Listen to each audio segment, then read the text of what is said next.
Hi there and hello from Epcot. So today is a very significant day at Epcot. Today is the very first day of the International Food and Wine Festival. It is also simultaneously the opening day of Galaxy's Edge over at Hollywood Studios. I couldn't get into Galaxy's Edge today, but I'm here at Epcot not to actually go to the Food and Wine Festival, but to check out some cool things that were announced this past weekend in Anaheim at the D23 Expo fan convention, where Disney, every 2 years, they announce some really cool things coming to the parks, as well as live action, animation, media, all sorts of incredible fun things. They announced a lot about Epcot, and I just want to walk around and peruse what they announced, see what's leaving, and then see what's hopefully coming here in the next coming years. Let's go check it out. So it's already been pretty well known that the Epcot entrance experience was going to receive a major overhaul and a lot of changes in the coming years. They already took out the monoliths here. They're working on those over there. It's going to look a lot more like this with a lot more greenery, but what was announced at D23 is the addition of new neighborhoods to Epcot. So they're doing away with Future World East, Future World West, and they're implementing these neighborhoods. So what used to be Future World East is going to be World Discovery, what used to be Future World West is going to be World Nature, and then this area right here kind of leading into Epcot, Spaceship Earth, and then the encompassing area in the back is going to be World Celebration, with the World Showcase still remaining intact in the back of the park. So 4 neighborhoods are going to make up here Epcot here in the very near future. So one reasonably significant announcement made at D23 was about Spaceship Earth and its upcoming refurbishment. They are altering some show scenes in Spaceship Earth while keeping a lot of them intact. I think they're shifting the message from technology and communication into more storytelling. So it sounds like they're going to incorporate some different elements, maybe characters, into Spaceship Earth. Not sure about the time frame for that, but that's going to be something to look forward to, I guess, in the coming years. So I've made my way into Future World, over to my giant map over here in front of the electric umbrella to kind of illustrate some of the changes that are coming to Epcot in the future years. So this area kind of encompassed by the monorail loop, that's going to be World Celebration. What used to be Future World East, this is all going to be World Discovery, and then Future World West. Over here, this is going to be World Nature, and then this is going to, of course, be the World Showcase. Which makes sense because this area was all about technology and science, and now it's going to be Discovery. This area was all about the land of the seas, so nature. It makes sense. There's going to be some additional attractions coming to Future World as well. So this is going to be Guardians of the Galaxy Cosmic Rewind, and there's the Play Pavilion, Vision Space, the new Space 220 restaurant, and then Test Track. And then over in World Nature, there's the seas, there's the land, and then there's a new announcement over here for Moana, Journey of Water, a walk-through attraction. It's going to be probably one of these open areas over here kind of wedged into World Nature. And also this is going to be part of World Celebration as well. One of the bigger announcements too, in my opinion, is that this area over here, what used to be Interventions West, that's going to be gone completely. This fountain's going to be gone. It looks like these buildings are still going to be here from the concept art, but it might be repurposed in new and different ways. So it even still has the monoliths here. This is kind of an older map because it still has Universe of Energy on here as well. But a lot is coming to Future World, to say the very least. A lot is coming. It's incredible to have that confirmation. So everything from the Art of Disney down there, this entire part of the building that's not even used, both character spots with Joy and Sadness, Baymax, Mickey, Minnie, and Goofy, Starbucks, and even Club Cool all the way down there. This entire building is going to be gone. The D23 Parks presentation was a little bit more informative as to what is coming to Epcot versus what's going away, but based on concept art, this entire building is going, as well as the fountain. This part of Interventions, I'm not totally sure. The buildings definitely seem to be staying. I don't know in what format. I don't know if Mouse Gear is going to stay there. I don't know if Electric Umbrella is going to stay there, but these buildings over here at least seem relatively safe. This area may look very, very different or very much the same in the coming years. It's going to be hard to tell because a lot of these plans are definitely blue sky plans that could be altered by budget or reallocating, I guess, finances just in general. But I'm going to go over here to kind of check out some of the things that were announced over for World Discovery. I got to get used to calling it that instead of Future World East. It might be because of Galaxy's Edge opening today, but the first day of Food and Wine, at least around noon or so, is kind of quiet. Maybe everybody's over in the World Showcase eating food. For the most part, there's some new construction walls kind of over there.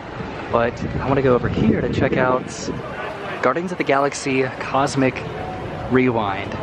This is the official name. That's going to be this coaster over here that was announced at D23, and it's going to have a reverse launch, a backwards launch into space, which I think is incredibly cool.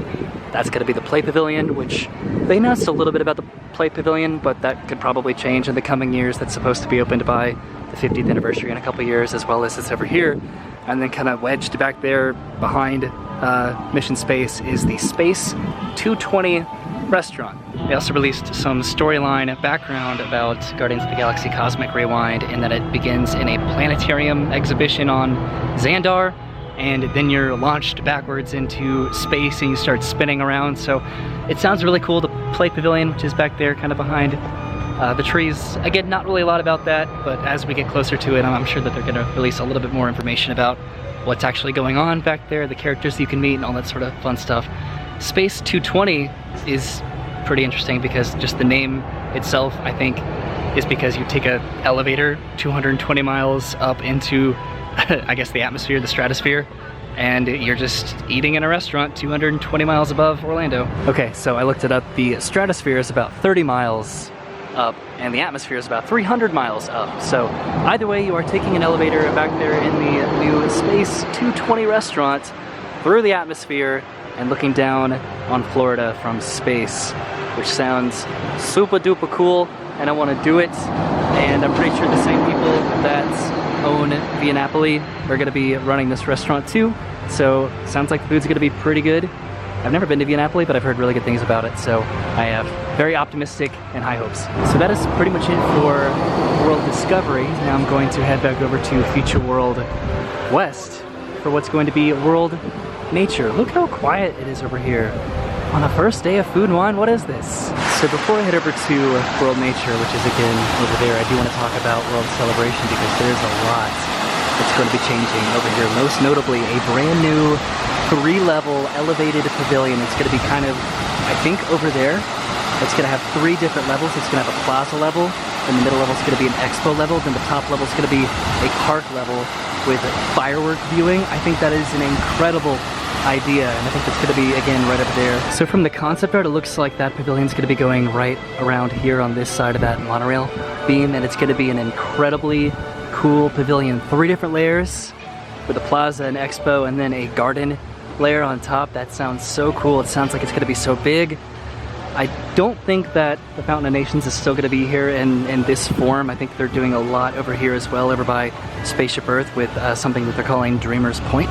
It seems like this area is going to have more of a focus on a garden-centric premise, which I'm very excited about, as well as a new statue of Walt Disney, a wishing tree in an enchanted forest, and then what they say is a story fountain celebrating the power and music of iconic Disney storytelling. So this may be repurposed into that fountain, but I'm not sure. Time is definitely going to tell, as well as the budget for this massive project. So that's more or less going to be this entire area, this entrance area heading into the World Showcase, and this is now going to be World Celebration. As far as Interventions West, this is going to be demolished yet again, which is sad, but it's going to open this area up to so much more.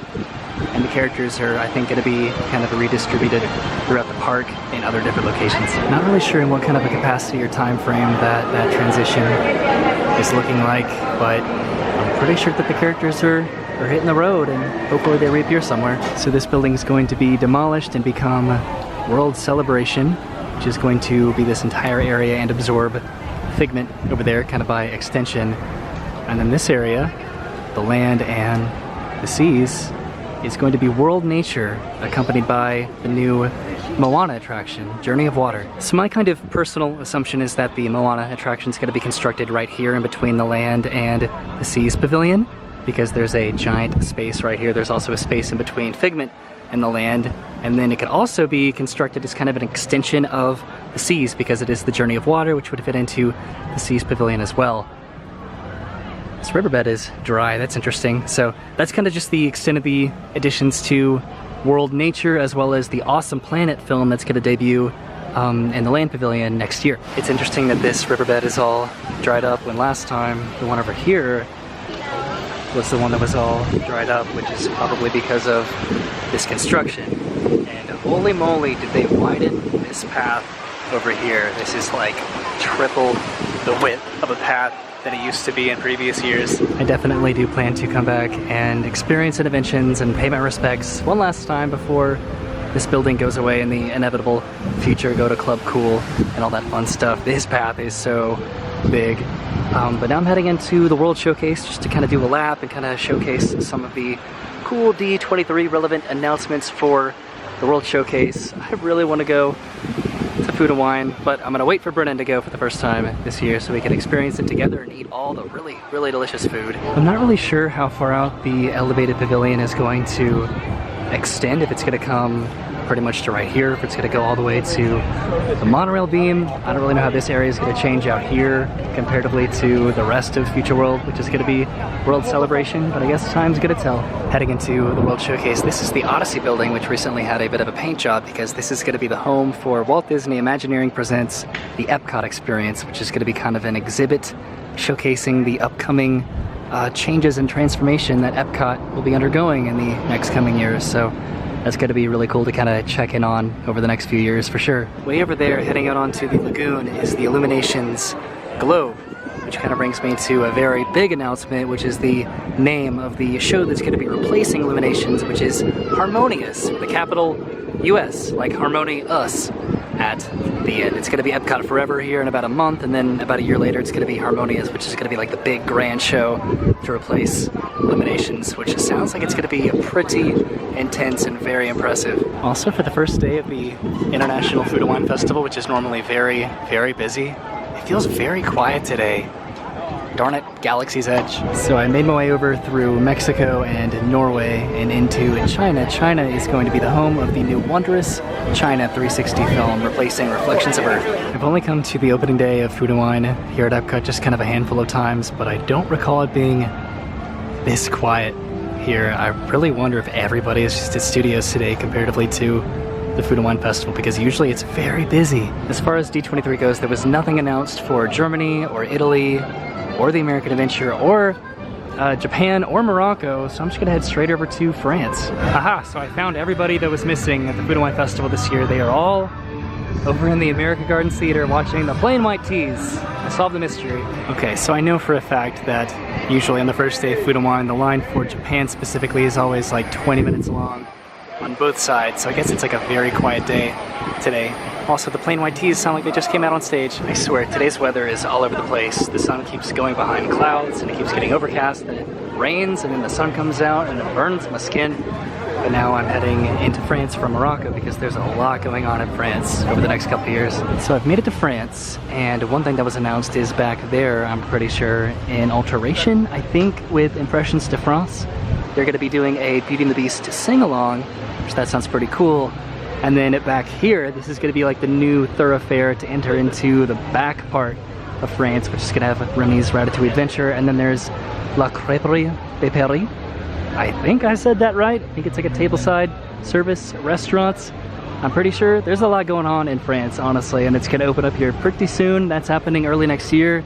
And then that's happening in the summer of next year, I think. Look at how interesting those cloud formations are surrounding Epcot today. That's very, very beautiful and cool. So I'm heading into the UK, which I think got one of the biggest announcements this weekend of the addition of a brand new Mary Poppins attraction. So I have no idea where they're going to be building this, other than the fact that they're building a cherry tree lane back in the UK. I'm presuming that it's going to be back here. There's definitely enough space back here to build a cherry tree lane in some aspect. I'm presuming it's going to go in this area back here that's just currently not used, because I'm pretty sure that Pooh and maybe Tigger are going to be back over here meeting in their spot.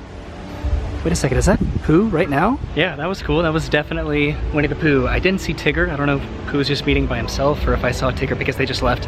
So I guess they're here in the UK now, so I guess they're not going to be doing anything to this part of the building, of the facade. Maybe it's going to be back there. I don't know. So that was super cool getting to see Winnie the Pooh walking around back there saying hi to everybody. I didn't get to show him on the camera, but he was definitely back there. This part of the UK is how I kind of judge how busy Epcot is, which doesn't look that busy right now, but then also crowds kind of tend to get here later on at night. So I don't really know how busy it is, or is it today? It's probably going to be busier as the night goes on and exponentially busy as the season goes on, but I think my final D23 announcement is over here in Canada with a new film that they're doing, a new 360 film called Canada Far and Wide, replacing O Canada. In addition to some sort of a structure that they're building there, they widened this entire path. This is incredible. This was much needed. It used to be pretty much half of this width for all of the people trying to get in and get out of Future World from from the World Showcase. Whew.